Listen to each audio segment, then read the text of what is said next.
Нам понадобится 1 банан. Банан нужно очистить и нарезать.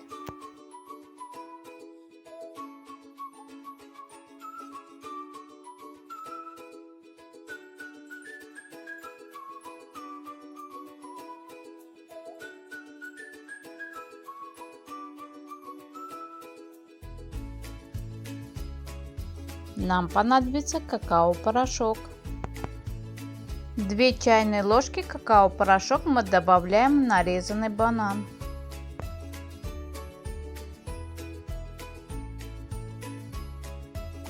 Берем 1 столовую ложку меда. Мед добавляем к банану и какао.